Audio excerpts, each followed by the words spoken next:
Chapter 9.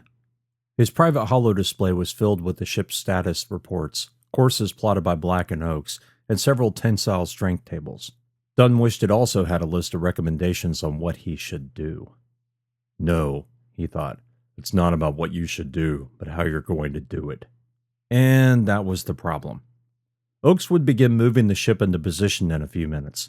After that, Gunny's squad would hook up the harness to the spindle. Once that was done, they could begin the initial acceleration. And that was the problem.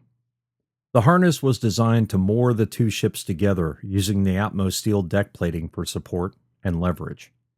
The nanny-formed carbon tubes provided immense flexibility and strength, but they were only as powerful as the steel they burrowed into. Mira's deck plates were fractured in multiple places. In others, the plating had started to come apart completely, the layers separating from one another. According to Black's best-case scenario, they would lose a line mooring from a fractured deck plate or atmosteel separation. If that occurred, the harness hive would adjust, and they'd still be able to tow the Mammoth Hulk. The worst case was something he didn't even like to consider. If they lost two or more lines, S&R Black would tear free from Mira and shoot forward at a fast clip. The harness lines would doubtless trail sections of deck plate that could whip forward and slam into the hull. If they were lucky, the nannies would release the deck plates before they snapped back, and S&R Black would only suffer damage from the carbon nanotube lines. Unlucky, pieces of the deck plate would slam into them like a massive flechette round. In either case, the ship would suffer catastrophic damage, or, more likely, destruction. Black rated their chances for success at 60%, but, as usual, had added a plethora of conditionals, including the fact there was no way of knowing the extent of the damage to the deck plates. Black had used information gathered during Talby's hull survey to decide where to place the harness and the lines. But without proper sensor equipment on board the SV-52 to test for damage, Black was only able to guess, and computers hated to guess. The AI wasn't the only sentient sweating over the details. Oakes knew the situation, as did Noble, but the rest of the crew was blissfully unaware. Dunn intended to keep it that way. Standard procedure was for all personnel to wear emergency gear during a tow, just in case something catastrophic occurred. But when the time came, he'd have to let Gunny and Talby know just how fucked things could get. "Sir?" Oakes said. Dunn looked up from the holo display. The pilot had turned his chair to face the captain, mouth set in a grim, thin line. "Yes, Lieutenant." "Force calculations complete," he said. "I'll send them to your display." Dunn nodded. "How bad is it?" Oakes shrugged. "It is what it is, sir." Dunn flicked his eyes back to the holo display. The graphs showed a lot of red, more than he feared. Their acceleration would be severely affected by Mira's condition. By Oakes' calculations, it would take them nearly 4 hours of periodic fusion burns to get the Hulk moving at 1/4 speed. If they managed to achieve that speed without Mira breaking up, they'd still have another 24 hours before they reached Pluto. The only saving grace would be Pluto's gravity. It would help pull the derelict into orbit and give them a chance to refuel at PEO. 24 hours, Dunn said. "Aye, sir." Oakes ran a hand over his closely shaved scalp. "If we use supplemental burns beyond that point, we can probably get her moving a bit faster. 24 hours total is the worst-case scenario." Dunn raised his eyes. "That's the worst case?" Oakes frowned. "No, worst case is she breaks up. But I mean beyond that. If she holds together, and we see enough reason for it, we can most likely increase the acceleration. Just comes with a lot of risks." The words if, likely, and risk echoed in his mind. Their plan, just like everything else with this mission, was plagued by conditionals. So many variables, so many unknowns, so many guesses. "Too many," he said aloud. "Sir?" Oakes asked. "Nothing," Dunn said. "What else can we do to help get Mira's fat ass moving?" Oakes stopped for a moment and smiled. "We still have a thruster pack in the cargo bay." Dunn raised his eyebrows and then leaned back in the command chair. "Why the fuck didn't I think of that?" Oakes said nothing. "Good job, Oakes. Black and I will figure the calculations and how we can use them and where to place them. I want to know if it makes sense to use the thrusters to change her course, push the beast toward Pluto, or both. Right now, we need to get in position for the harness." "Aye, sir," Oak said. He swiveled in his chair and focused back on his own display. Dunn stared through S&R Black's canopy. Mira filled the starboard edge of the transaluminum cockpit. They were making plans to move her. If not for Callimore's squad trapped somewhere aboard, he'd just blow the fucking thing to pieces and be done with it. He initiated a block connection to the AI. "Yes, Captain." He licked his lips. "Any communications with Callimore?" "No, Captain," the AI said. "The interference is still blocking standard radio transmissions, and I've received no block traffic external to the ship. Might I also point out, sir, that I would have alerted you immediately if we had." Dunn rolled his eyes. "Of course you would have, just like you did the first time." The AI said nothing, but sent an image of a shrugging figure. "Do you think the additional thrusters can help us?" "Yes, Captain. I think Lieutenant Oakes is onto something. I'll provide you with a full report in a few moments." "Good," Dunn said, and broke the connection. Even if the thrusters did little more than turn the Hulk toward Pluto, it could drastically help their timeline. The less force they had to use to get Mira moving and in the right direction, the better. The only problem with the thrusters would be placing them. Gunny's squad would have to once more skiff out to Mira's hull and face off with the pine cones and the starfish-like creatures. "And whatever else is out there," Dunn mumbled. Nope, he didn't like it. He didn't like any of it. Every possible solution raised the risk level to his Marines. If he wasn't careful, none of Gunny's Marines would ever make it back to Trident Station alive.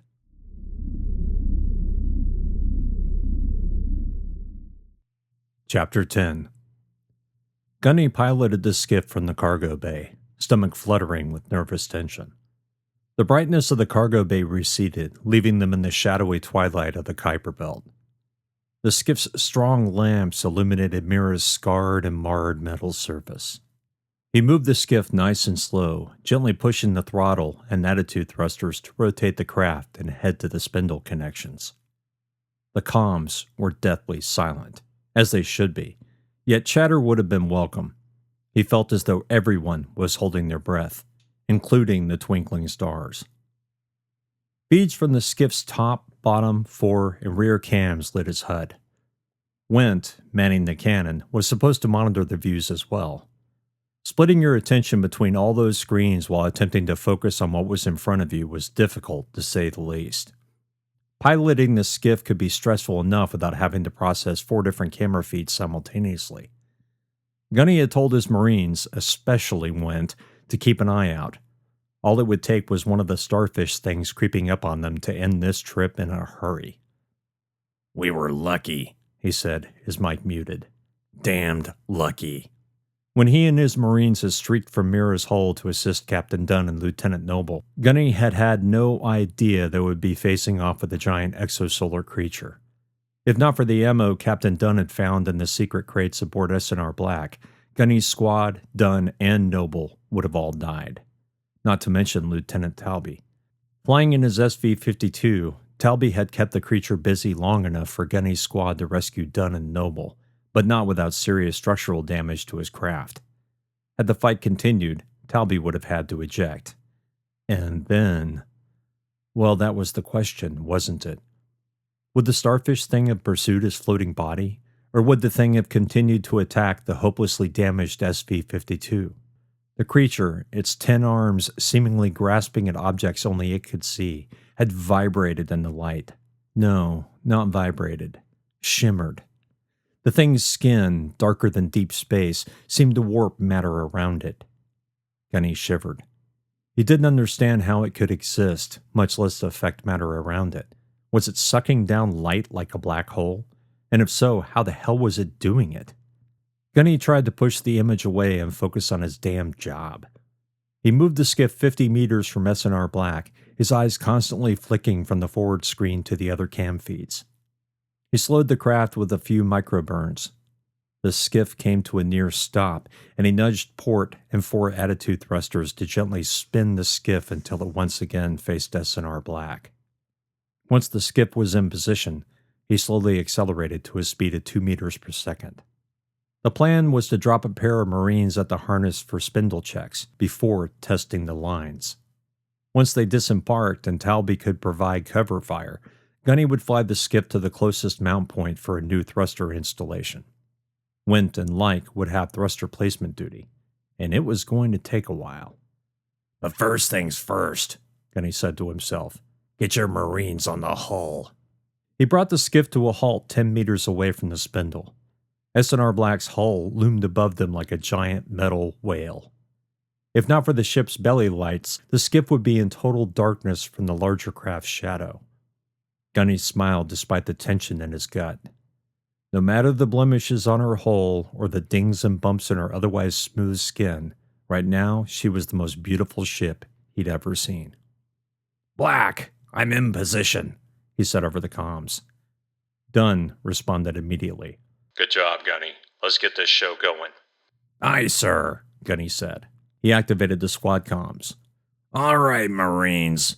Copenhagen and Murdoch, I want a clean dismount. Perform the spindle and coupling inspection.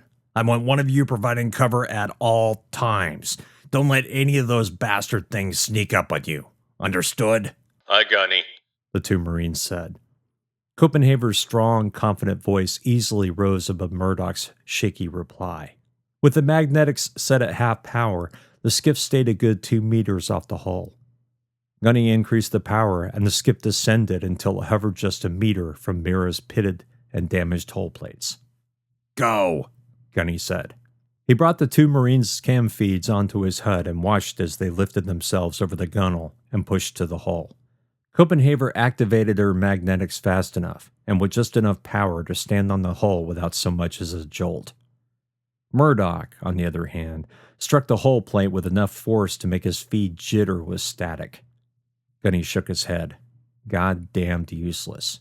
Useless. He added another mental note to kick his squad's collective asses when they returned to Trident Station. What the hell was Mars teaching these kids? Well, Copenhagen was obviously the best of the lot. Her ability to maneuver, keep a clear head, and pull incompetent squad mates through a mission was exactly the kind of Marine he wanted. Needed. With Mars constantly sending them the flotsam or the merely ambitious, it was a wonder S&R Black managed to field anyone competent. But once Gunny found a diamond in the rough, he worked his ass off to make them into a Marine worth keeping, and a Marine worthy of the SFMC. On the hull, Gunny, Copenhagen said. We'll begin checks momentarily. Acknowledged, Private. Get to work. Aye, Gunny. Gunny couldn't help but grin. It was difficult to keep the growl in his voice when he wanted to chuckle. He allowed himself a moment to enjoy her confidence before his own was once again tested. Flying to the mount points, checking the piton placement, and finally laying down the last of the thrusters would test every ounce of courage he had. If Mira's little stowaways didn't kill him first, he might actually get a chance to smile at Copenhagen's swagger again. Gunny, Wint said. We have a contact on the far side of the ship. He raised his eyebrows. What do you mean, contact? Gunny brought up his alert screen. Sure enough, the local radar had captured something moving 100 meters away. The fuck? What do you think it is? Wint asked. Black? Yes, Gunny, Black said. I have received the same telemetry. However, I am unable to discern whether it is mere debris, one of the starfish-like creatures, or something else. Or something else. The words echoed in Gunny's skull, and a sense of dread made his stomach crawl. This mission, he thought, is a complete clusterfuck. So we should proceed with caution. Not a question, really, more of an ironic observation. Of course, Black said dryly. But I expected you to in any case.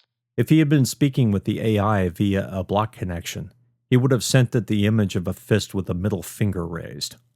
Understood, he said. Wint, you're in the gunner's chair. Keep your goddamned eyes open for anything. Aye, Gunny, Wint said. Light cleared his throat. Gunny, what do I... You have your rifle, Private. Use it, Gunny said. After a momentary pause, Light answered in a soft voice. Aye, Gunny. He fought the urge to shake his head. The private was scared. So was Went. Hell, Gunny was scared too. The more he thought about flying across the hull to plant more thrusters, the more he wanted to turn the damn skiff around and head back to the ship. There are known unknowns, Gunny said aloud, Mike muted. What a bunch of bullshit. And yet here he was, flying out to the other side of Mira's hull to face off with a piece of debris, a ridiculously dangerous alien creature, or something new and probably just as horrible. All that without any intel. He connected to Talby. Sir, you still flying patrol? Of course, Gunny. I'm buzzing the harness point. Do you want me to break off and scout ahead? Gunny considered that for a moment. If Talby raced off to check their thruster placement targets, he'd get the intel he needed. Maybe. But that would leave both Copenhagen and Murdoch vulnerable to the pinecones and starfish. It would also leave the ship reliant upon weapons that may or may not have an effect on Mira's exosolar hitchhikers. No, sir, but I wouldn't mind you being on call, Talby chuckled. Yell out, and I'll be there, Gunny. Acknowledged, sir, Gunny said. Talby out. Gunny increased the skiff's speed with another burn. All right, squad. We have a radar contact and we're heading toward it. I'll slow us down when we're 20 meters out from its position. Stay mag-locked and be prepared to ditch. Understood? Aye, Winton responded, the Lance Corporal's voice much louder than the private's. Outstanding, Gunny growled. He had managed to fill his voice with the same impatient, angry tone he usually had, but it was difficult. If not for the force of habit, he would have sounded as meek as like. Gunny glared at his HUD and watched as they ate the distance between S&R Black and the contact.